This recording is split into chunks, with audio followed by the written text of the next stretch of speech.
요한복음 7장 44절에서 48절 말씀 교독하시고 마지막 절은 같이 보겠습니다. 그 중에는 그를 잡고자 하는 자들도 있으나 손을 대는 자가 없었더라.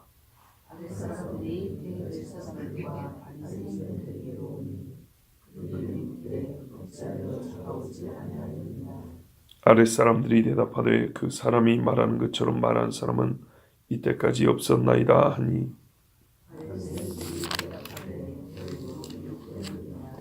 당국자들이나 바리새인 중에 그를 믿는 자가 있느냐. 아멘.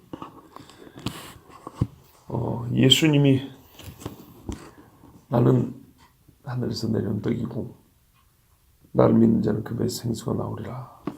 성경의 이름과 같이 나는 메시아다 이렇게 주장하니까 믿는 사람들이 있었습니다.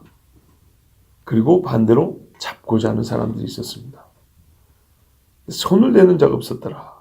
여전히 예수님을 잡지 못했습니다. 왜 그랬을까요? 다른 외부적 요인이 커서가 아닙니다. 하나님께서 손을 못 대게 해서 그런 겁니다. 둘러싼 무리들 중에 예수님을 믿는 사람들도 있었죠. 그 사람들 눈치 보고 그랬나? 그건 아닙니다. 이 본문의 맥락에서는 사람들 눈치를 봤기 때문에 예수님을 못 잡았다는 것은 전혀 찾아볼 수가 없습니다. 단지 가장 중요한 이유는, 그리고 이것은 절대적인 이유인데, 하나님께서 때가 되지 아니하였기 때문에 예수님을 그들의 손에 넘기지 않았다는 겁니다. 예수님이 마지막에 잡힐 때도 봐보세요.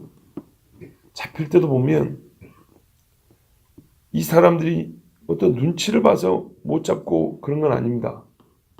또 사람들이 주변에 없었기 때문에 잡았고 그런 건 아닙니다. 요한복음 뒤에 가면 예수님 뭐라 하면, 나는 너희에게 나 자신을 넘겨줄 수 있다. 내가 원하지 않으면 너희는 나를 잡을 수 없다. 이렇게 말씀을 합니다. 그래서 예수님이 이렇게 말하죠. 너희가 뭐하러 왔느냐고 직접 물어봅니다. 나사렛 예수를 잡으러 왔다. 내니 나만 잡아가고 이 사람들은 놔줘라 하면서 예수님이 분명히 말합니다. 나는 스스로 너희에게 나 자신을 넘겨주는 것이지 그렇지 않으면 너희가 나를 잡을 수 없다. 이렇게 말씀했습니다. 그래서 지금은 때가 되지 아니했기 때문에, 즉 사람의 눈에는 보이지 않는 하나님의 권능에 의해서 예수님이 보호를 받고 있었기 때문에 예수님을 잡지 못했습니다. 자, 이때 아랫사람들, 대제사장과 바리새인들이 보낸 아랫사람들, 참 이 사람들 보면 고생 많이 합니다. 속으로는 예수님을 믿고 싶은데 자기들이 속해 있는 세상 권세 때문에 예수님을 못 믿어요. 못 믿거나 못 따라가요. 계속 예수님을 잡아오라는 심부름, 혹은 책 잡을 게 있는가 하고 그런 거 찾아오라는 아주 못된 일에 참 악의 도구로 쓰임받는 정말 괴로운 사람들입니다. 이 사람들이 자기들을 보는 대제사장과 바리새인 옵니다. 그러니까 그들이 기대했던 건 예수님을 잡아오길 기대했던 거죠. 근데 못 잡아왔어요. 어째 잡아오지 아니했느냐 이렇게 물어봤습니다. 그런데 여러분, 여기서 참 중요한 사실은 이날이 지금 무슨 날이죠? 명절 끝날입니다. 제가 전에 8의 날이라고 했는데 해석에 따라 7번째 날이라고 하는 사람도 있긴 있어요. 어쨌든 7번째 날이든 8번째 날이든 초막절기를 다 마치는 진짜 중요한 날입니다. 임마누엘을 가장 크게 소망하는 날입니다. 그리고 그거를 지금 현재 생활에서 가장 크게 상징적으로 우리가 예행 연습해 보는 날입니다. 그런데 이날 대제사장과 바리새인 이 절기 똑바로 지켰을까요? 아닙니다. 마음의 믿음으로나 생각으로나 의식적으로나, 그러니까 행동을 하는 그런 우리가 지키는 절차와 의식이 있죠. 그런 측면에도 똑바로 못 지키는 겁니다. 지금 이 사람들이 얼마나 바쁜 날인데, 그런데 제일 중요한 초막절 마지막 날 예수 잡는데 그들의 보이는 힘과 보이지 않는 힘을 다 쓰고 있습니다. 스스로 하나님과의 언약을 파괴하는 사람입니다. 그걸 아셔야 됩니다. 예수님을 잡고 예수님을 죽이고자 하는 사람, 예수님을 미워하는 세상 사람들은 하나님께서 정해주신 진짜로 하나님과 함께 샬롬할 수 있는 날을 스스로 파괴합니다. 그 날을 어떻게 보내는 걸 보면 예수님과 관계를 알 수가 있습니다. 자, 이 사람들은요, 요즘 말로 보면 이렇게 볼 수 있어요. 하나님과의 관계, 즉 하나님 앞에 신앙의 표현을 하는 것보다 요즘으로 보면 이게 하나의 정치입니다. 그죠? 성전 정치, 요즘은 교회 정치죠. 교회 정치에 관여하는 것을 훨씬 자기들이 해야 할 일이라고 생각하는 겁니다. 우리가 잘 아는 이 교단에 관한 일, 반드시 누군가는 해야 되고 필요한 일입니다. 없으면 안 되는 일입니다. 정말 필요합니다. 그러니까 우리 개교회가 신앙생활 하는데 문제가 없는데 교회가 교회들로서 교회 안에 우리가 한 공동체인 것처럼 교회들이 모인 공동체로서는 이 나라 대한민국의 교회가 어떻게 나가야 되겠느냐, 우리가 무엇을 해야 되느냐, 이걸 논하는 자리에서는 교단이 필요하죠. 그런데 아무리 그게 중요해도 자기 신앙을 잃으면서까지 교단, 정치에만 힘을 쓰는 것은 꼭 이 꼴이 되는 겁니다. 우리가 흔히 하는 말이죠. 예수 이름을 팔아먹는다는 겁니다. 어찌하여 잡아오지 아니하였느냐? 여러분 잘 생각하세요. 누구를 잡아오지 않았다고 지금 뭘 하는 겁니까? 우리가 나의 구원자라고 믿는 예수님을 잡아오지 않았다고 지금 뭘 하는 겁니다.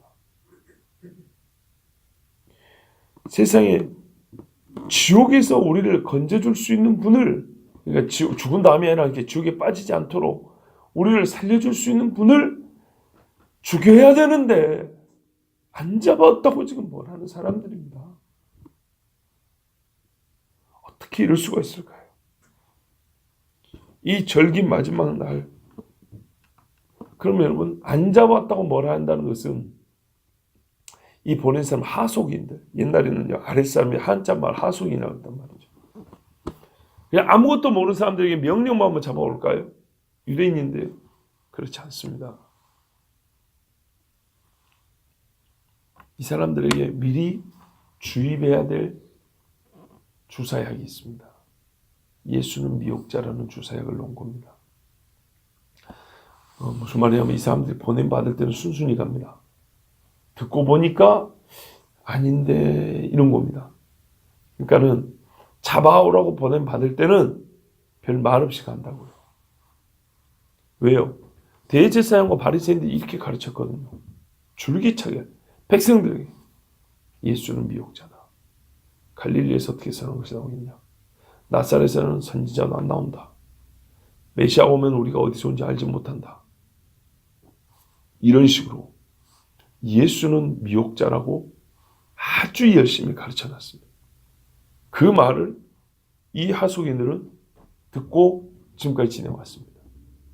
보냄받을 때 당연히 그 말에 근거해서 자기들은 의로운 일을 한다고 예수 잡으러 한 겁니다.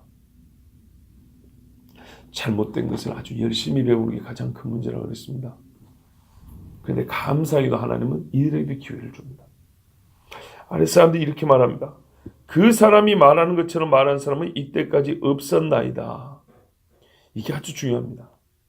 왜 안 잡아왔냐고 말할 때 기적을 보았나이다고 말한 게 아닙니다. 사람이 참 착하게 생겼을때다 이렇게 말한 것도 아닙니다. 주변에 사람들이 많아서 잡아오기 곤란했습니다. 이것도 아닙니다. 예수님의 말입니다. 무슨 말이냐면 자기들을 보낸 사람한테 분명히 대답할 말이 있어야 될 거 아닙니까? 왜 안 잡고 분명히 이렇게 물어본단 말이죠. 그러면 그의 가장 합당한 대답을 해야 됩니다. 아랫사람들이 대답을 여러 말을 못해요. 그렇죠. 종이 어떻게 주인한테 여러 말을 대답하겠어요. 한마디밖에 못해요. 그 한마디를 정말 그럴듯한 대답을 해야 되는 거예요. 드름직한 대답을 해야 되는 거예요. 근데 이렇게 말한 사람은 없었나이다. 이런 대답을 했어요. 이 말은 즉슨 한편으로는 보냄받은 자들에게 자기들이 보냄받은 일을 다하지 못한 이유를 대야 되지만 그들이 보냈던 이유가 틀렸다는 것을 말하는 말이기도 하는 겁니다. 이해되시죠? 보세요. 우리가 보기에는 예수는 미혹자야. 그래서 너희 보고 잡으러 오라는 거야. 사람들이 뭐라 하든 듣지만 우리 말만 들으면 돼. 미혹자야. 이러고 보냈어요. 근데 들어보니까 아니란 말이에요. 아무리 봐도 미혹하는 사람이 아니에요. 그러면 가서 자기 보낸 사람한테 왜 안 잡아왔느냐 그러면 대답해야 될 거 아닙니까? 뭐라고 대답하죠? 그냥 뭐 사람들이 말해서 잡아오기가 좀 곤란했습니다. 이게 가장 무난한 대답입니다. 남들에게 핑계를 돌릴 수 있잖아요. 사람들이 많아서 잡아오기가 그랬다. 명절이고. 근데 그렇지 않고 그처럼 말한 사람이 없었습니다. 이 말은 당신들이 우리를 잡아오러 보낸 이유하고 정반대였습니다. 그러니까 바리새인과 대제사장을 거꾸로 그들의 양심에 창을 찌는 것 같아요. 당신들 진짜로 이 사람 거짓 선지자라고 미혹자로서 우리 보는 거 맞냐? 당신들보다 훨씬 정직하던데, 훨씬 옳은 말을 하던데, 무리를 군중을 핑계로 대지만 핑계 대도 되지만 이렇게 대답을 한 것은 진짜로 그들이 감동을 받았다는 얘기입니다. 진짜로 예수님의 말씀에 믿음이 생기기 시작했다는 겁니다. 반면에 대제사장과 바리새인, 즉 당국자라고 표현되는 이 사람들은 거짓말을 한 것이 이 하수인들 마음에는 그들이 거짓말하고 있다는 의심이 들기 시작한 겁니다. 그래서 이렇게 대답한 겁니다. 여차하면 큰 논쟁이 벌어지고 밥줄이 끊깁니다. 듣는 대제사장과 바리새인 입장에서 생각해 보세요. 얼마나 자존심 상하겠어요. 우리가 지금까지 너에게 실컷 가르쳐놨더니 우리 말은 예수 말보다 못하다는 뜻이구나. 보세요. 그렇게 가르친 사람은 없었나이다. 그렇게 권세 있게 말한 사람은 없었나이다. 대제사장 바리새인들 당신들 이스라엘의 선생이라고 했는데 지금 와서 생각해보니 당신들이 이스라엘 선생이 아닙니다. 당신들이 미혹자로 하는 사람보다도 못한 사람들입니다. 이런 말이라고요. 그러니까 이 사람들도 예수님에 대한 뭔가 일말의 믿음, 양심의 가책이 되지 않았으면 이런 말을 할 수가 없죠. 로마서 그랬잖아요. 마음으로 믿어 입으로 시인한다고. 절대로 입을 다물고 있을 수가 없습니다. 예수를 믿게 되면. 자, 하나님은 이렇게 자기를 잡으러 온 악인들의 양심에도 복음의 빛을 비춰주십니다. 그래서 못 믿는 자는 없는 겁니다. 이 사람들 처음에는 대제사장과 바리새인과 같은 마음으로 온 사람들입니다. 그러나 하나님께서는 그들의 마음도 변화시켰습니다. 어떻게 할 때요? 예수님의 말씀을 듣는 중. 자, 바리새인들이 이 말을 듣고 화가 나죠. 그래서 소리칩니다. 너희도 미혹되었느냐? 여전히 논리적으로 또는 증거를 가지고 얘기하는 게 아니에요. 순전히 이건 감정적인 말이에요. 예수님이 선한 자로 주장하는 사람들도 있었고 미혹하는 자라고 주장하는 자도 있었어요. 그러면 자기들이 보낸 종들이 이렇게 말하면 선한 자라고 말하는 사람들의 말은 뭔가, 근거는 뭔가 한번 들어봐야 될 거 아닙니까? 이런 말을 들을 생각이 없어요. 듣고 싶지 않은 말을 아예 처음부터 차단한 상태에서 예수님에 대하여 긍정적인 말을 하는 사람은 무조건 적으로 간주하는 거예요. 미혹자로. 보세요. 미혹되었느냐? 아주 우리 일상적인 말은 너희도 미쳤구나. 이런 말입니다. 여러분, 우리 기독교, 하나의 종교 분류로는 기독교지만 예수 믿는 신앙은요, 처음부터 이렇게 조롱을 받고 시작했고요. 경멸을 받고 시작했어요. 사도행전을 보면은 너희가 술에 취했다 그랬습니다. 술 취했다. 성령 충만한 모습을 술 취했다 그랬습니다. 참 조심스럽습니다. 저도 매우 양심적으로 고백하면 우리가 이 기도회 할 때 방언 기도하는 분들 계시죠. 제가 작년 초인가 작년 봄인가 방언 기도회 설교 한번 했습니다. 성경에 방언은 있다. 방언하시라고. 다만 성경이 말씀하신 대로 질서 있게 하라고. 제가 분명히 설교했었습니다. 방언에 관하여.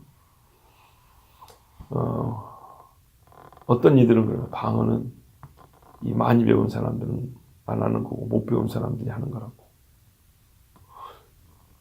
그러니까 무슨 말하면 못 배운 사람들의 이 마음에서 이 열등감과 이 뭔가의 이 허한 마음을 영적인 걸로 채우려고 하다 보니까 이 뭔가 이 신비로운 모습을 자기가 만들어낸다고. 이렇게 주장하는 잘 배운 사람들도 있습니다. 그래서 그들에게는 저기 평택대학교 교수님인가 그분이 서울대 나왔는데 나는 청년 때부터 방언했다. 그리고 반박을 했어요. 내가 청년 때 다니던 교회는 서울대 연고대 다닌 청년들이 80%였는데 대부분이 다 방언했다. 그 많이 배우고 똑똑한 놈들이 방언한다. 그러니까 그런 이상한 소리 하지 말고 성경대로 좀 하자. 성경에는 분명히 방언이 있다. 이렇게 얘기를 했어요. 오래전부터 그런 주장을 했어요. 자, 그런데 뭐 그런 말들을 꼭 들을 필요 없이 성경에 분명히 방언이 있습니다. 다만 그 방언을 기도할 때 어느 때 어떻게 할 것이냐. 물론 성령이 아주 강력하게 사로잡으면 주체가 안 됩니다. 그런 것도 있는데요. 우리 교회는 아직 그렇게 되는 때는 아니고 저 역시도 우리 수련회 가가지고 막 하나님이 붙잡아 줄 때는 정말 주체할 수 없는 방언기도 합니다. 그런데 평상시에 원래 방언기도를 해보면 하나님 하게 해주시면 알지만 자기 혀를 자기가 컨트롤이 안 됩니다. 그래서 방언기도 나오는 겁니다. 그게 아니고 방언기도 하는데 내 혀를 내가 컨트롤이 가능하다. 그럴 수도 있죠. 그럴 때는 조금 조심해야 될 때가 있습니다. 어쩔 때는 제가 보기에는 진짜로 성령이 지금 사로잡아서 하는 방언이라기보다는 자기가 성령에 사로잡았을 때 방언하던 그 말의 이 패턴이 있어요. 그거를 기억했다가 그냥 입으로 반복하는 그런 것처럼 들릴 때도 있어요. 그렇다고 여러분 함부로 앞으로 기도할 때 기도 안 하고 남의 소리 듣고 이러면 안 됩니다. 이러면 안 되는데 저는 목회자이기 때문에 그런 걸 감독을 해야 되고 또 때로는 질서 있게 붙잡아 줘야 되기 때문에 그렇게 들릴 때가 있습니다. 그래서 한두 번 권하기도 했어요. 권면이죠. 그거 지금 정말로 성령이 감동이 돼가지고 방언기도 하는 건지 아니면 내가 기억이 돼가지고 입에 붙은 말을 반복하는 건지 한번 생각을 해봐라. 근데 그 미묘한 차이를 구별해낸다는 것은 정말 어렵습니다. 그래서 저도 한 번 말하고 그 뒤로 말을 안 합니다. 한 번. 왜냐하면 제가 그런 문제는 두 번, 세 번 하다 보면 제 마음에 함부로 그 이후에 또 이런 말도 습관이 되어서 성령이 하는 일에 대하여 감히 죄인 주제에 막 간섭하는 이런 죄를 지을 수 있기 때문에 목사니까 한 번 정도는 자기 스스로를 자기 스스로 한번 확인해 보라고 권면을 할 수 있죠. 그래서 저도 딱 한 번 했습니다. 여러분, 미혹되었느냐? 처음부터 미혹된 자들이라고 의심을 받고 조롱받고 시작한 교회입니다. 그 중에 이 방언 기도도 있습니다. 왜냐하면 이스라엘에서 사도들이 처음 복음을 증거할 때 바로 방언 때문이었습니다. 그런데 나중에 이 방언이 알아듣는 말로 바뀌었습니다. 처음부터 알아듣는 말이었다기보다는 처음에는 못 알아들었던 방언인 것 같아요. 반응이 다르잖아요. 술 취했다 그러잖아요. 근데 이게 말이 알아들을 수 있는 말로 바뀌니까 하나님의 큰 일을 듣는도다 이렇게 말했단 말이에요. 술 취해가지고는 다른 나라 말을 생전 배우지도 못한 말을 그렇게 유창하게 그것도 하나님의 말씀을 담아서 하기는 어렵죠. 그래서 하는 말도 있어요. 방언하다 보면 하나님 방언 바꿔준다는 말이 있어요. 그러니까 다 인정해요. 다 인정하는데 혹시 내가 지금은 성령의 감동을 안 하면 한 번 방언한 사람이 계속 방언하는 법도 없습니다. 어제 방언 기도했다고 오늘 방언 기도해. 오늘 안 될 수도 있는 거예요. 여러분 성령은 돈 넣으면 나오는 자판기가 아닙니다. 내가 죄를 짓고 와가지고 내가 하나님 앞에 정말 부끄러운 것이 있고 하는데 그날 성령이 나에게 그 하늘에 오너는 방언 기도를 안 줄 수도 있는 거 아닙니까? 근데 메마른 방언 기도를 반복한다. 이거는 자기가 익숙한 말을 반복하는 수도 있어요. 실제로 제가 중학교 때 들은 말인데 모방방언이라는 게 있어요. 모방방언. 남이 하는 걸 따라해 보는 거예요. 근데 따라하는 건 잘 되지도 않아요. 혀가 굳어 있어서 그렇게 막 춤추듯이 그렇게 말이 나오지도 않아요. 근데 그걸 가르치는 데도 있어요. 그러니까 문제라는 거예요. 그러니까 주의하라는 얘기입니다. 판단하는 얘기가 아니고 주의하라는 얘기입니다. 성령은 하나님입니다. 하나님의 영은 하나님입니다. 우리가 평상시에 예수 이름 함부로 말하지 않듯이 하나님의 이름을 말하고 속된 말을 거기다 갖다 붙이는 게 어렵듯이 그러면 안 되는 것처럼 기도라는 거룩한 행위를 할 때 속된 마음에 의하여 어떤 영적인 욕심에 의하여 성령을 빙자하고 성령을 자기가 함부로 이렇게 성령이 역사하지도 않는데 그 역사하는 성령인 것처럼 가자하는 그런 행위는 주의하라는 얘기입니다. 하나님이 연약한 우리인 줄 알기 때문에 뭐랄까요? 뭐 때리거나 이렇게 하진 않으시지만 그건 우리가 깨닫고 조심해야 될 것입니다. 누구든지 그럴 때 있어요. 누구든지 지금 기도형인가 기도하다 보면 타인에게 들리고자 또는 타인을 의식해서 안 하는 사람은 한 명도 없고 평생 그런 적이 없다. 이건 거짓말이에요. 왜냐하면 사람은 그렇게 돼요. 최대한 것을 적게 하는 것이 신앙이 오히려 성숙하다 할 정도지 사람과 사람이 함께 있는데 의식을 하지 않는다는 절대 불가능합니다. 그러나 특별히 성령의 역사를 가장하는 것은 성령의 역사를 회방하는 것만큼이나 이건 죄라고 볼 수 있습니다. 그러니까 조심해야 됩니다. 약간 좀 다른 이야기였습니다. 그렇지만 오늘 말씀을 보는데 우리 성도님들 그러니까 뭐 사람 몇 명이 모였든 우리 교회에 함께하는 믿음의 식구들에게 한 번쯤은 전할 필요가 있는 그런 말씀이라서 전합니다. 기독교는 처음부터 미친 사람들의 모임으로 이렇게 조롱을 받아왔고 거기에는 한편 이 부정직한 방언 기도가 그렇게 귀신에 홀린 사람, 미친 사람처럼 여겨지는데 조금 이유가 되었다는 것. 뭐 정상적인 방언도 그렇지만 뭐 가짜로 하는 거는 더 그랬겠죠. 왜냐하면 말씀드린 대로 방언을 조장하는 그런 가르침들이 있었기 때문에 그런 가르침 받고 교회 떠난 사람들이 뭐라 하겠어요. 정당한 방언조차도 이제 이상히 볼 수 있지 않겠습니까? 이 사람의 욕심을 그러는 거예요. 자, 너희도 미혹되었느냐? 예수 믿는 사람은 미혹되었다고?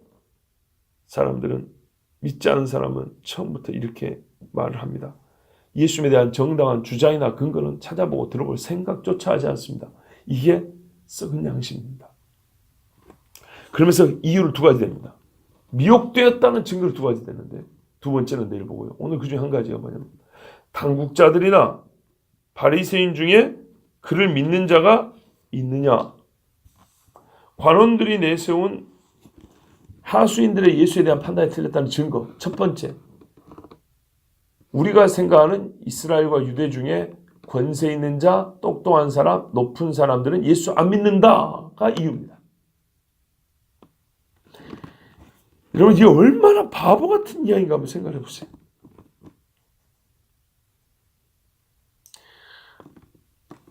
우리나라 대통령이 예수 안 믿으면 국회의원들이 예수 안 믿으면 저기 서울대, 연고대 나온 사람들이 예수 안 믿으면 안 믿어야 된다 그런 말 아닙니까?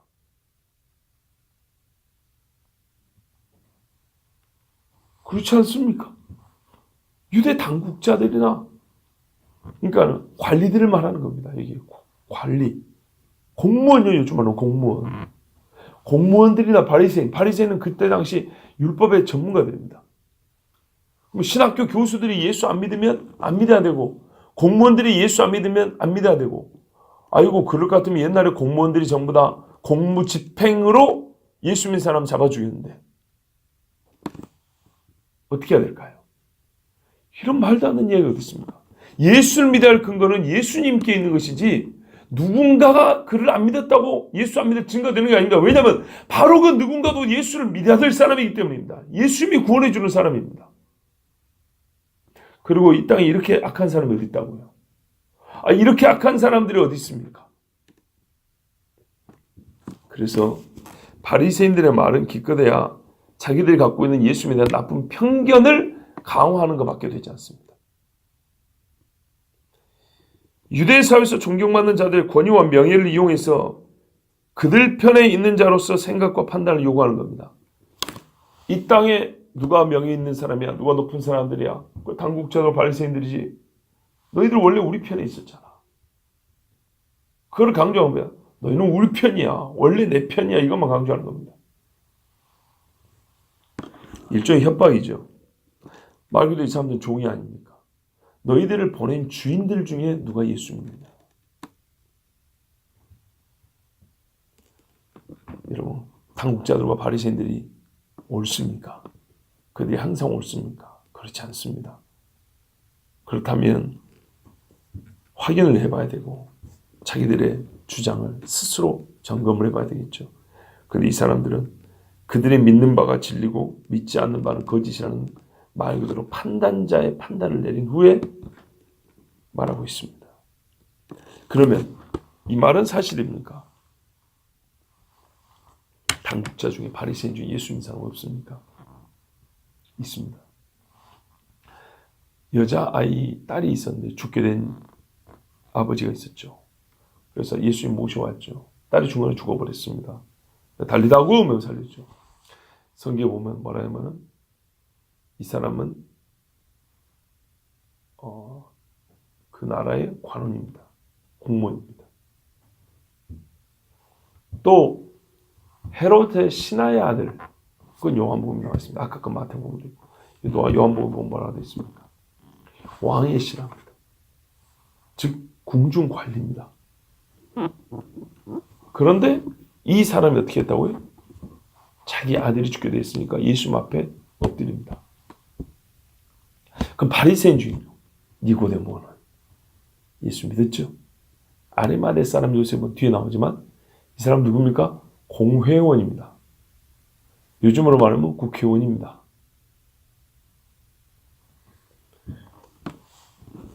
그러면 이 사람도 예수를 안 믿었냐? 믿었죠. 근데 지금은 드러나지 않았죠. 그죠? 드러나지 않아서 모를 수도 있습니다. 그러나 적어도 앞에 그 죽은 자를 살렸던 경우나 죽어가는 자를 살렸던 경우는 소문이 다 났을 거기 때문에 충분히 아는 바입니다. 그러나 믿는 자가 없다고 거짓말했습니다. 왜 또 어떤 이들은 믿었지만은 표현을 안 했을까요? 우리가 흔히 말하면 그냥 간단히 말하면 핍박 때문이죠. 그러나 이 핍박이라는 말을 다르게 말하면요. 그들이 지금까지 세속의 이익과 세속의 지위를 누려왔던 사람들입니다. 예수를 믿는다 고백하는 순간 이거를 다 내놓아야 합니다. 또 세속 사람들에게 예수 믿는다고 자기를 드러내야 되잖아요. 세속에서는 그들을 지지해주고 도와줄 자가 없습니다. 세상으로부터는 아무런 도움을 못 받는다. 이게 무슨 말이냐면 잘 보세요. 예수를 믿는 데서 우리는 세상으로부터는 어떤 도움도 받지 못합니다. 죄인에서 예수님을 믿는 자로 돌아서는데 신자로 돌아서는데 우리는 절대적으로 하나님의 이끄심을 받았고 돌아선 후에 예수를 따라가는 그 길에 우리는 세상에서 도움을 받는 것 같지만 근본적으로 말하면 하나님께로부터만 도움을 받는 것이지 사람으로부터는 도움을 받지 못합니다. 내가 산을 향하여 눈을 들려 나의 도움이 어디서 올고 천지를 지으신 여호와께서로 온다 그랬잖아요. 이제부터 예수를 주장하면서 내가 다른 걸 주장할 때는 세속에서 도움을 받을 수 있어요. 그런데 예수를 믿는다고 말하고 예수를 주장할 때는 오직 하늘에서부터만 오는 도움을 받아야 됩니다. 그걸 의지해야 됩니다. 그렇게 보면 아직 믿음이 연약하다는 겁니다. 믿음이 있지만 연약한 사람들입니다. 아직 이 사람들은 자기를 부인하고 자기 십자가를 지고, 즉 십자가를 지고 있는 나를 드러내는 데는 자신이 없는 겁니다. 아직. 그래서 바리새인 중에, 당국자들 중에 예수 믿는 사람이 있었지만 드러내지 않았기 때문에 없었다고 말할 수도 있습니다. 그러나 몇 사람은 분명히 믿었다는 게 확인이 된 사람들입니다. 자, 오늘 말씀을 통해서 한 가지만 좀 안타까운 사실을 하나 더 지적하면요. 이 세상 사람들은 이 당국자들과 바리새인들아 부를 수 있는 이런 지도자들의 말에 그들이 가지고 있는 보이지 않는 세상의 힘에 의지적으로, 지적으로, 영적으로 굴복해서 그들의 말을 성경보다 우위에 두는 경우가 있습니다. 아까 처음에 말씀한 대로 어떤 유명한 사람들을 들먹인다는 거예요. 우리 교인들도 마찬가지입니다. 우리 신앙생활을 하는 중에도 어떤 영역에 있어서는, 진리의 어떤 국면에 있어서는 어떤 목사는 안 믿는다는데, 누구는 그거 안 믿는다고 하던데, 그러면 나 역시도 그 사람을 의지해서 안 믿는 경우가 있어요. 그러지 마시라고요. 누군가 내가 존경하는 사람이 뭐라고 말했어요. 그러면 존경하는 사람의 말이기 때문에 한번 들어볼 필요는 있어요. 그런 존경하는 사람의 말이기 때문에 그 말이 옳은지 확인을 해볼 수 있어요. 존경하지 않으면 처음부터 확인도 안 해요. 그런데 존경하는 사람의 말에 의해서 무턱대고 그냥 믿는 건 아니에요. 보세요. 존경하지 않는 사람을 아예 안 들어버려요. 존경하는 사람의 말은 듣기를 해요. 근데 극단은 뭐예요? 존경하는 사람은 말은 듣는 걸로 끝나는 게 아니라 무조건 믿어버려요. 그러면 안 된다고요. 지금 이때 당시 당국자들, 바리새인은 유대인들의 존경받는 사람입니다. 그러지 말고 내가 존경 안 하는 사람이든 존경하는 사람이든 말을 들으면 약간의 내 심정적으로 가치는 좀 다르겠지만, 누구의 말을 더 귀담든지 가치는 다르겠지만, 중요한 문제는 야 이건 진짜 중요한 문제다, 이런 거는 딱 가운데다 놓고 정당히 성경을 가지고 판단을 해봐야 됩니다. 그렇지 않으면 그래서 한 사람을 쫓는 신앙이 되어버린다고요. 한 집단을 쫓는 신앙이 되어버린다고요. 무조건 믿어버리는 거죠. 그러면 큰일 납니다. 디모데후서 4장 1, 2절에 말합니다. 그러나 성령이 밝히 말씀하시기를 후일에 어떤 사람들이 믿음에서 떠나 미혹해하는 영과 귀신의 가르침을 쫓으리라는 거의 맹목적으로 따라가는 겁니다. 하셨으니 자기 양심이 화인 맞아서 외식함으로 거짓말하는 자들이라. 예, 이 가르치는 자도 양심이 화인 맞은 자들이고, 쫓는 자도 결국에는 그들과 똑같이 거짓말하는 자가 되어버립니다. 성경은 그리스도 예수님을 가르치고 세상의 권세자들은 자기들의 말로 예수님의 말씀을 대체하려고 합니다. 이것이 귀신의 가르침입니다. 우리가 아는 유명한 목회자, 성공한 신앙인, 그들이 믿는 말을 다 믿지 말고 성경 가르치는 말을 믿으십시오. 특히 자녀는 부모의 말을 절대적으로 믿습니다. 저 역시도 어려서부터 아버지로부터 신앙을 배웠습니다. 절대적으로 배웠습니다.